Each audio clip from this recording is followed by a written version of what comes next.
Yo, what's going on everybody? This is Brendan back again with another video, and today I have two lights in front of me. This is the original Lowel Tota light, and then this is the new Lowel Tota LED XL light.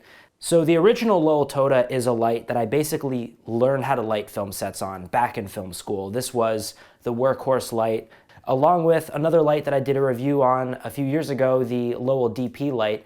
Both the Tota and the Lowel DP light, which you could find a review, link in the description to that.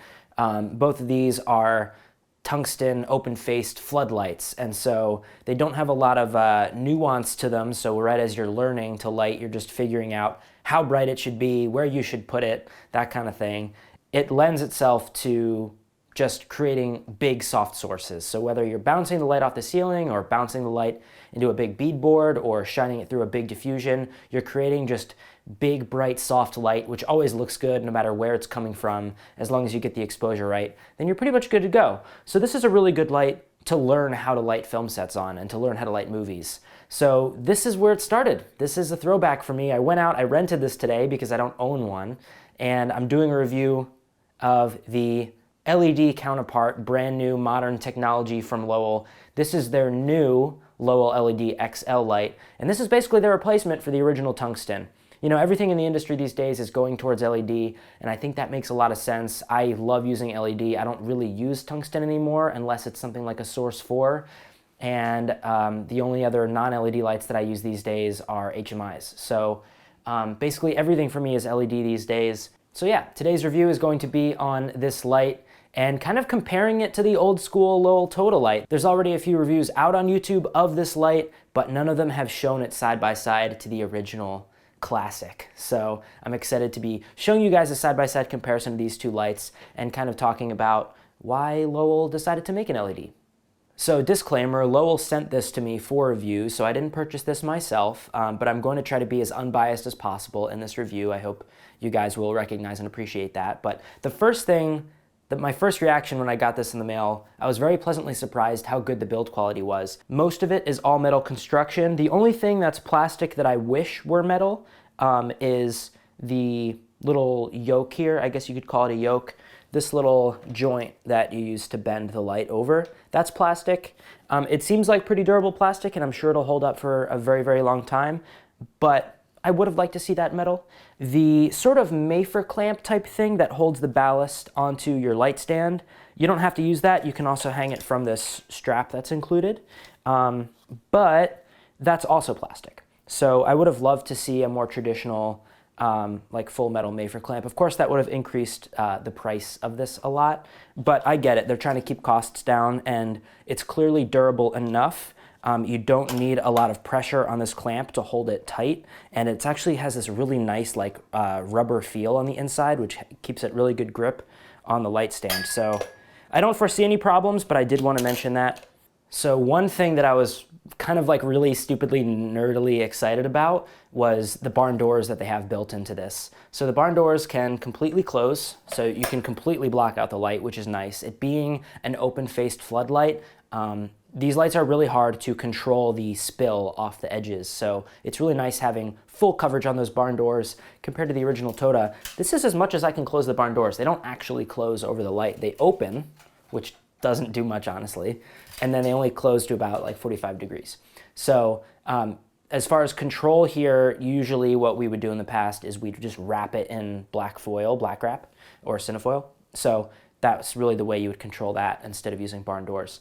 The other cool thing about these barn doors though is they actually already have built-in clips for diffusion or color correction gels. So that's cool. No more needing C47s on set when you're using these lights. And they also have these little diffusion trays that are removable as well. So if you wanted to be just straight up hard light with the bulbs exposed, you can do that. But it's nice that they include these and they just slot in like that. So that's pretty nice. And then you want the source to be even smaller. You can actually close the side LED panels in as well. So if you just want it to be more the center light coming through, you can close that. And then, you know, the light is just coming out the middle. So you can make the source really big or a lot smaller if you need to. One thing that I would have liked to see is for the two cables, the header cable and then the kind of extension cable that comes out the bottom of the ballast. They don't come with little Velcro straps. I added these myself, and that's a must, you know. I think that they definitely need to come with those in the future. It's just nice being able to have this wrapped up nice and clean.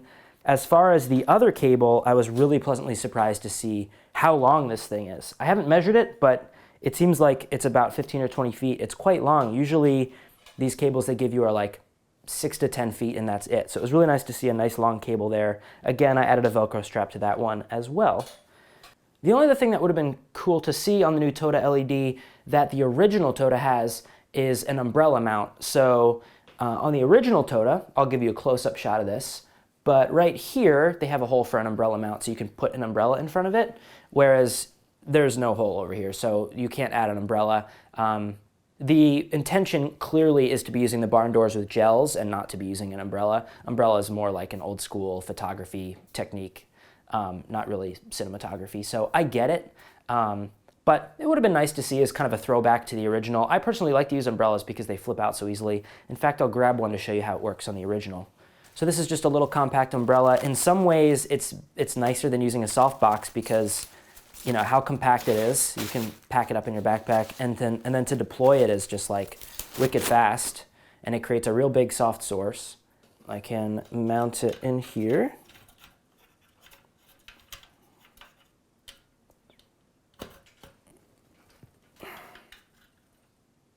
And there you go.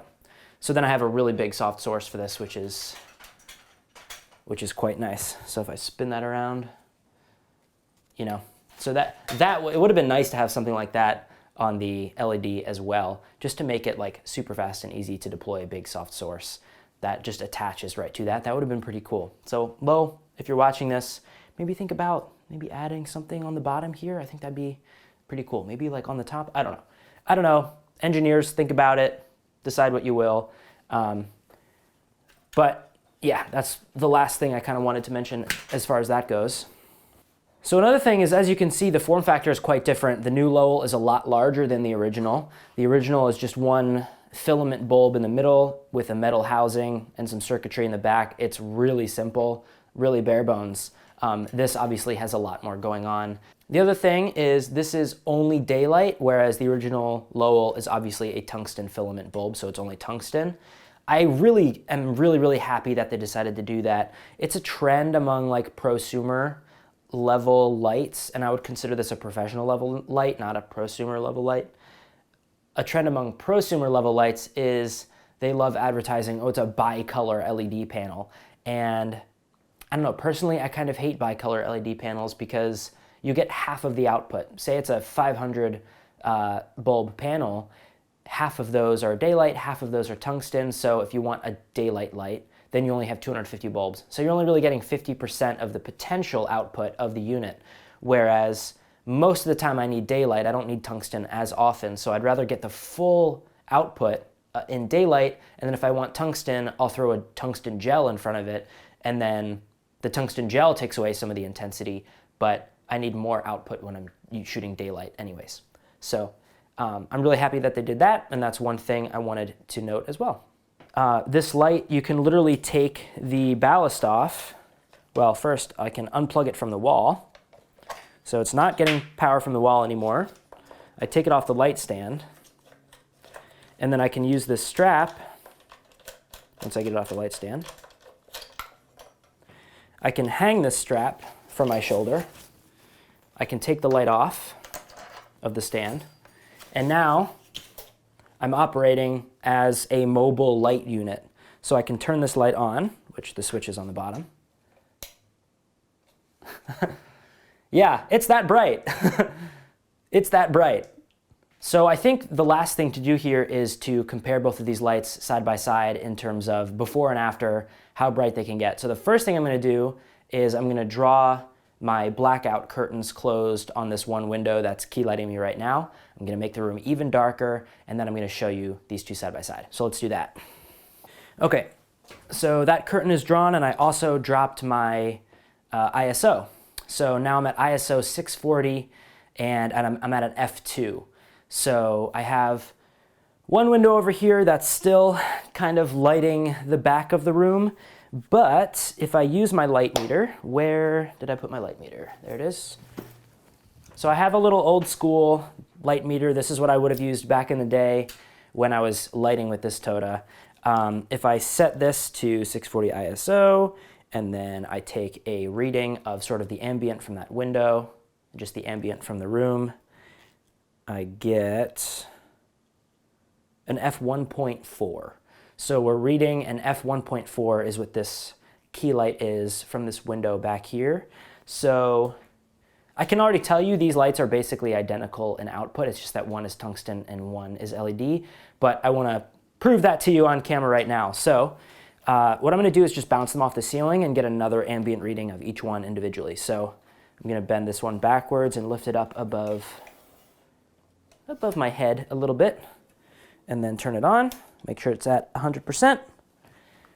And hey, look, you can see me again. So now we'll take another reading of that from around the same spot. And then we're reading just past an f5.6. Let me show you that here live on camera. So just past an f5.6 right there. Okay. And then we'll do the same thing for the, so I'll turn this one off, and then we will put this one in the exact same spot. Just for your reference, I'm in like a 12 foot by 12 foot room right now. This is my bedroom, and I just have a little sliver of ambient light coming in through one window. So 1.4 to 2 to 2.8 to 4 to 5.6. So that's 1, 2, 3, 4, about 4 1/3 stop brighter in a 12 foot by 12 foot room just by bouncing it off the ceiling. So you can really lift up the ambient and make it a lot easier. So let's do the same thing with this light now. I'll lift it up to the same height, same exact height right there. And then we'll strike that, and it's going to be tungsten, of course. It's not daylight. And actually, I'm going to drop this out of the way so it's not creating a shadow. We'll take another reading here of the same spot roughly. So we'll take a reading, and we're getting about 4 1/3 stop. So actually, the Sekonic is reading that the tungsten Tota is about a stop brighter than this light when bounced off the ceiling in the same size room and everything. So I'll show you that reading so you can get an idea. There you are. So right there we're getting 4 1/3 instead of 5 1/3.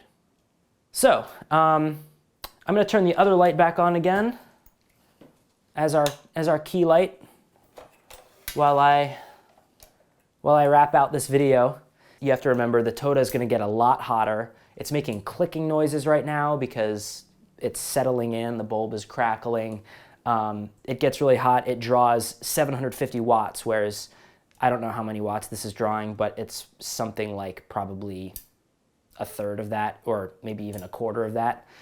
LEDs are just so much more efficient. So, but you're getting dimmability, you're getting battery control. It's not hot. It's not drawing basically any power. And you're getting so much more versatility in terms of the controllability from the barn doors. I would definitely recommend it. You know, an original Tota, you're looking at renting for about 20 bucks a day. You're looking at buying it for about 50 or 100 bucks. And whereas you could get the new LED Tota for about, I think they're going for about 300 right now. So I think it's a pretty good deal. Either way, an awesome light. Like I said, the original Tota, I learned how to light film sets with this light, so it has a special place in my heart, and I know I'll get a lot of use out of the new light for the same kind of applications. So thank you guys for watching. I hope you enjoyed this video, and I will catch you guys in the next one. Peace out.